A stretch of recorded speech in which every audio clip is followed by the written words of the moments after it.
Thank you very much. I want to hear individual opinions on that because I think perceptions are very varied on that.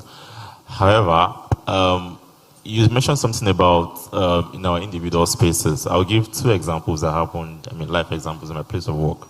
So there's this staff boss that, takes most of us home after work. And then the CEO says, so I think reports got to him that a handful of women, get to miss the bus. So it's first come, first served. That's the context. Get to miss the bus because they can't struggle for it or they can't hustle for it. So he then says that no man must board the bus until all the female staff has, boarded. And they all clapped. And I raised my hand and I objected very strongly that I think that is very disenfranchising. And that's been putting it very mildly. I could say very strong words, but that's been put it very. And I told him that I don't think that's right. Right? It's your boss, it's your staff boss, you're the CEO. So, but then again, you have a sense of responsibility to everybody under you, not just the female folk, right? So, if it's closing time, let everybody have a fair chance at getting on the bus whenever they want to. So, what that means, or what you're saying, is that for the most part, if a woman is late, right, every man must stand outside and wait for her to come however time she finishes while she strolls in. I think, I spoke against it and then he had to, make some concessions here and there. That's two of the spaces. Again, there's another instance where I think the seaway water, so usually, of course, when we get to the dispenser, it gets to change. If it's low, it gets to be changed or something. And then I was walking past and my colleague walks up to me to say, to help her carry the water because she could not. So again, the context is gender roles and how it limits the man, right? So I was about to do that because, of course, anybody can ask for help anytime, all right? So I picked it up and then she was like, you are the man. And it was mid-air. I had an option of dropping it on her, but according to the problem, but of course, I'm a Christian, so I just dropped it gently and I walked away. So, I told her before I left that I could have helped you, but I don't want you to believe that men exist to help you carry a heavy load. No, they are not your servant, they are not your omega, they are not your whatever it is. So you can't say, because you're a man, you should be carrying this. I could have helped you if you had not put that clause, right? So again, to the context of, gender roles and how in our little spaces we should begin to speak against some of this. Because at the end of the day, it's what form social constructs, if you get what I mean. Yeah, so I'll have something about it. Yeah, I wanted to say that it's funny that she waited for you to carry it. Then she said it because the way it works is that men have been infused with that ego. You're the man, you're the guy, right? So even when you're dying, right? All of the men here, yeah, die like a man, You get it? Because even, I had, and it got me into trouble throughout med school because I don't want to get offensive, but there were some people, ladies, who had the unfortunate idea that men were their errand boys. And so they would unfortunate idea. They would say things like, so when they know that my senior brother here is friendly to them, maybe he likes her, but he's still scoping to see, then they pick it up and then they say, hey, by the way, I want to buy chicken at ShopRite though. Say you help me, do you understand? And then he becomes her errand boy and all of that.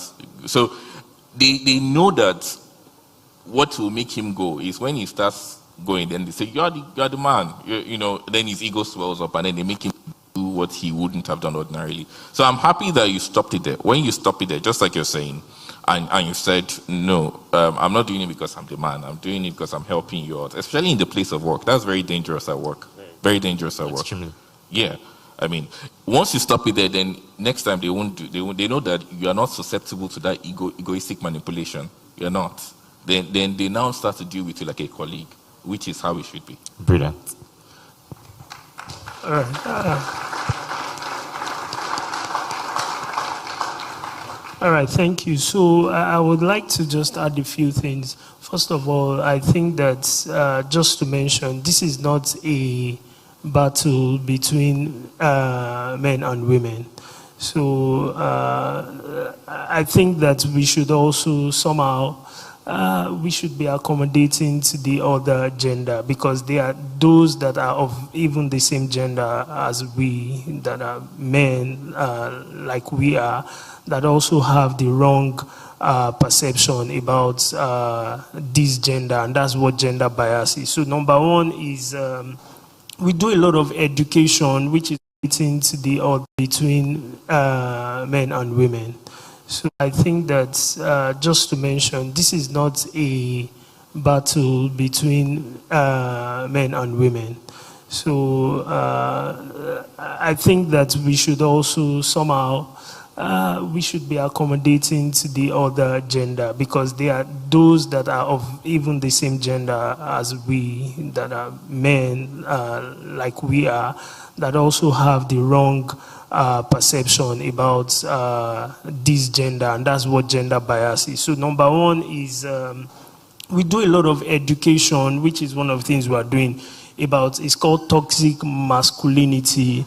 Right. We educate people about it, and then beyond that, we also, you have to work on yourself as a person right now. So there are expectations from society, there are expectations from whether female folks or from male folks. There are expectations that we put on ourselves as well. And I'm saying this from practical experience. If you know me, a number of times my wife tell me, just slow down. Like I can plan 2 years ahead. I mean, for every month.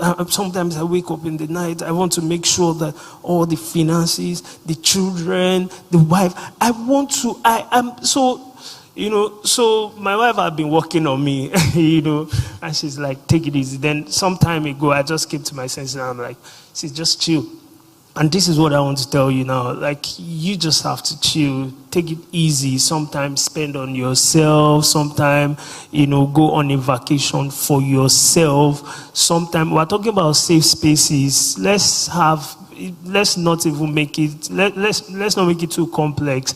We can start creating safe spaces amongst ourselves. Just have some WhatsApp group, maybe the Merryman WhatsApp group, the Merryman beach hangout. So these are also places where you can be able to detoxify and just relate with people of the same mindset. Finally, I just want to say that, if you die like under the weight of pressure, if you die physically or not even physically, maybe your business crash or you become sick or you are in coma or anything, all those people who put that pressure on you will continue. They will move to the next available victim that they can. Do you understand? So there is no need to die. Just do what you can do. Take it easy. And this is what I said to myself, and I'm saying to you today. Thank you. Thank you very much. Do you want to chip in 18 or 2? Yes. Okay. I think they've said a lot already. Let's be ourselves. Be who you are. Know what you can do. Don't let anybody, like you rightly said, don't let anybody stereotypically use you to do what you really do not want to do. But I just think a lot has been said. Let's just move on to the next question. Thank you. Mr. George, final words on stereotypes, gender roles. Yes, I'd like to chime in. I know that you said a couple of things, but I also want to emphasize the place of re-recognizing our identity, right? Not just in the society especially, right? Because I know Mr. One of the speakers said regarding this is not a gender war, right? And we must clearly identify our roles in the lives of everyone around us, right? Because I think, and I want to believe this, that as men, we have key responsibility in the society. I know what we're trying to say, let's tone things down, let's do what's manageable within our respective capacity, right? But must clearly identify what God has called us to do, right? And build requisite capacity to match that responsibility in several ways, right? Why we don't put too much pressure, I think there should be a certain amount of pressure that would drive us towards that desired goal, right? Because it takes lots of work as men to lead a nation, as men to lead each and everyone around us, as men to set the tone and the direction for the world to go, as men to fight wars, right? As men to win, as men to provide. While they may not be, let me use the term, gender roles, I would like to call it, I believe there are key responsibilities that a man have, right? And we should meet up with those responsibilities. If we seem to be falling in one way or the other, I think we need to just make necessary adjustments. And secondly, regarding being vulnerable and all, I appreciate the fact that we need to create clusters and man caves for men to really share their thoughts.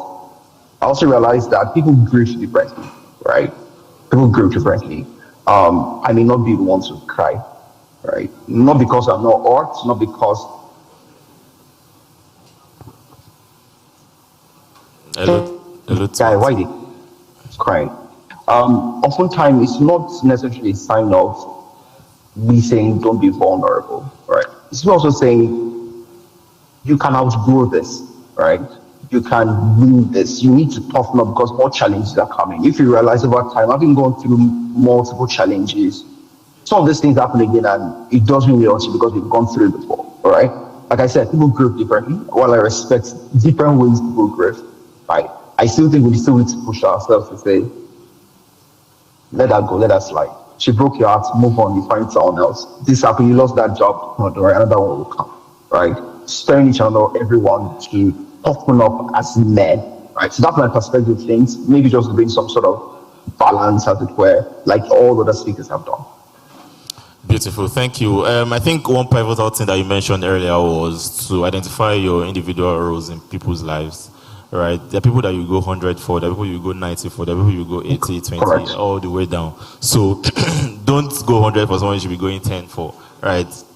I mean, so lens credence to the example I gave earlier about, you're a man, you're this and that. I mean, I don't think she has that validation or she's that close. I mean, she's just a colleague, really, to be telling me you're a man. Somebody else tell me and I'll proudly carry it and be very happy. One person is here. Exactly. If my wife tells me that, I mean, I think I will want to frame it and hang it in the National Assembly.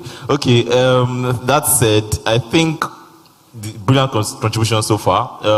From the audience, I think you can begin to jot down your questions and we'll start taking numbers very soon. But quickly, last month was International Day of the Boy Child, and there was systemic, there was deliberate, there was intentional ignorance or negligence. Yes, towards the boy child or about the boy child. And I went through handles of a lot of media, and even social, networks like UN, UNESCO, UNDP, and XYZ. In Nigeria, TVC, channels, XYZ, and all of that. Almost, maybe just one. Okay, TVC actually spoke about the boy child. But what they said, first of all, their topic was provoking. The theme they chose was demonizing and management and anger issues and all of that. And then they brought a woman on stage, to the channel to speak about how the boy child must ensure that the girl child is safe on International Day of the Boy Child.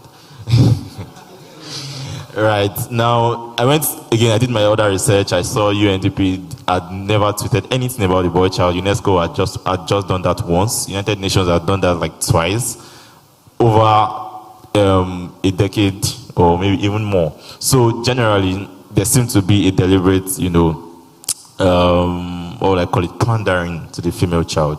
On the back of that is the fact that there are initiatives, there are conversations for women, girls, and I mean, it's not a versus thing, but the question then is how can a boy child feel seen and heard, And I uploaded a lot on my WhatsApp that day, even on Twitter, and I had somebody come to tell me, a woman, that, she had to change her wallpaper on her phone from her daughter to her son just for that day. It means that before that day, her daughter has always been, the wallpaper on the phone, right? So there's a general systemic, culture that are given to the boy child as opposed to his female counterpart. So how does a young man, get seen and heard in this age of social media pandering? Any takers? Yeah, Mr. Ibrahim.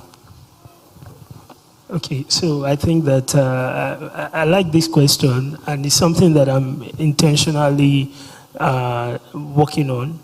So I have 2 boys, and I want to make sure that my boys are seen and they are heard and they become something tangible, and they are not.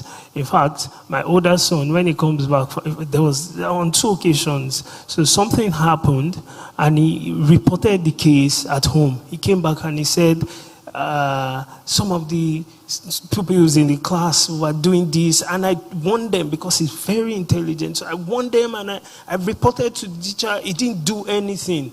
And he's actually very biased. That's what he said. Wow. So then he brought out a note. Apparently, he wrote the whole situation on paper. Really? He wrote a letter. I said, don't worry, I will take it. And you see, sometimes we ignore this because my wife is an early childhood specialist. Oh, okay. So I had made the mistake some time ago when I made that statement and I said, don't cry. Are you not a boy? So my wife said, don't do that. So since then, I particularly wanted to be involved when they when there is a situation. So I took him, I went to school, I faced the teacher, and I made sure the situation was addressed. Now, one thing is we listen, parents here, or parents those that will soon be parents. So let's listen to the boy child. We as managers or whatever we are, let's listen to so the boy child will not only mean those in primary school on one hand. Again, in the family unit. Now, one thing I'm doing for my boys, so my son started learning coding and he completed a 9-month junior web engineer course. Now they start learning piano, and then at the same time they are learning chess. So I'm very intentional about developing these children. So I think that one thing we have to start doing, because this speaks to the fact that there are so many initiatives around for females. There are scholarship funds. There are things. Today I was creating, because so the guy who works on my personal brand had asked me some questions, and so he was asking what are some of the things. And I particularly wrote something out saying that I want to give scholarships to some young men alone. So we want to start creating things, opportunities for young people. I think this is the way. It will not happen over the night, right? United Nations, all of them. No, don't worry, but it's a process. So we all have to be involved, and we hope that it will happen in our lifetime where, there will be, maybe, I don't believe gender equality anyway, but I believe that there will be some level of equity, that will recognize the male gender the same way is giving opportunities to the female gender now. Thank you. Doctor? I wanted to say, I've had this discussion with somebody a few months back, actually, and I mentioned that the West, they have this thing where they generalize their problems, right? Yeah. So they just, when they are talking, they just talk to the multitude. The girl child is suffering. Yeah. So for example, if you look at Africa and you come to Africa as a white man and you say, the girl child has an opportunity, the girl in Rwanda doesn't understand what you're talking about. Mm-hmm. Because if you don't know, a white man, and you say, the girl child has an opportunity, the girl in Rwanda doesn't understand what you're talking about. Mm-hmm. Because if you don't know, women in Rwanda are given the same exact opportunities that men in Rwanda are given. If you look at President Kagame's, what's it called? Plan agenda.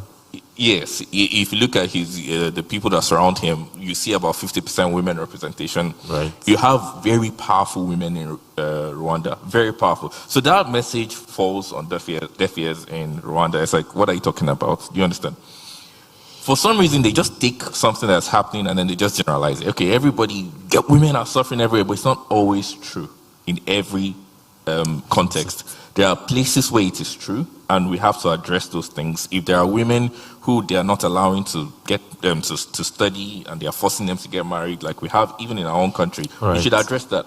But then in parts of the country where we don't have that, we should not now say we're neglecting the male child anyway, and we're facing women who, for example, the HDI, if you look at women in Lagos versus women in, I don't know, let's pick a state in Core North, the opportunities they have would be different, right? So if you're saying, okay, because the woman in Core North is suffering, that means that we will not pay any attention to the men in Lagos, we'll just put all the money on women in Lagos. It doesn't make any sense. It doesn't follow. So that's just a point I want to make, that that's a trap that we are falling into, and we really have to be careful about that. Thank you. Very brilliant contributions so far. Dr. Sonny Chipping. So I think that as much as it is important for us to, pay attention to the male child, the boy child, and all that, we should always think about balance too. Because if we overdo a thing to some point, we may be ignoring the other parts. Because the boys that we want to pay attention to, because we feel that they are not getting enough of the publicity, enough of attention that they need, they are still coming back to come and marry the ladies, right? And but we feel that the ladies have enough already. But I'm just saying that let's try as much as possible to keep striking a balance. I always emphasize the role of an individual. You can do a lot. I mean, you can. The example I mentioned earlier about writing to the Tutor General and all that. When I went to the schools, you need to see the way they were happy. They were so glad to receive me. The moment I gave them the letter, the next question is, when do you want to come? Let's try our own best in our little corner. Take somebody, mentor somebody. It does not mean you'll be talking to the person every day. The boy child, pick him up. Just speak to him. Maybe after service, wherever you meet him, just ask him a question. It may surprise you that nobody is asking him about his education. Just asking him, how far with your post-TME, that can help him a lot to know that, somebody still really cares. So let's just do it the way we can, as much as possible, at the lowest level, in personal contact, personal interaction with people. And I believe that in all of this, we are sowing seeds. Somebody says that if you sow the seed, you are going to reap, the fruit eventually. And I pray that God will help us in our endeavors, in our little corners. Thank you very much. Very brilliant contributions so far. Now, the elephant in the room, dating and relationships. First off, I think socially there's some context to work with in terms of, there's a lot of, pandering to especially transactional relationships, right? About how, I was watching a video, was it Friday or Thursday, and then it was a boy to man conversation. The father was telling the boy, don't take up roles of a father to your partner. Partner, now I mean girlfriend, So, how can men, cultivate a strong sense of self-worth and identity before pursuing a romantic relationship? So again, context is, I think if you don't have that strong sense of self-worth, there's a lot of things that can go wrong, even in your romantic, or platonic relationships as it were, right? So having a full sense of understanding is key to, pursuing healthy relationships, around you. So I'll defer to Mr. George or Diana. Please, can you take on this question? Thank you. Yes. Thank you very much for that question. All right, I think you've answered it already. Right, it all starts with self-worth. I'm not so much on clarity. I'm not so much on identity. Right, it all stems from that. Right, life is really from that point. If anyone misses it at that point, I don't think the person has gotten everything right? So the first thing is get your identity sorted, right? Once you're clear from there, you begin to live life from that instance. You get to see that you're making genuine progress, right? And relationship to a great degree is largely sorted because you'll be going into the relationship with the right mindset and also with the right kind of people, right? Doctor mentioned something, a woman who said, why are you crying? And you're not a man. Can you imagine saying something to your spouse, right? Someone who you are one, you're together in this. It's a different ball game where the person is also clearly self-aware, right, and understands the situation and is able to say the right words, say the right things because you understand we're together in this. All right. So clearly, it all begins with understanding oneself, and I believe that's why we're having this conversation. So, what's meaning to go back to the drawing board to say, oh, do I truly know I am? Do I truly know what I want for myself and also what I want in a relationship, or the kind of person that I want to do relationship or do life with? Exactly. All right. So this convention is great. I believe it's going to inspire someone to go back to the drawing board and begin to ask the right kind of questions. Thank you very much.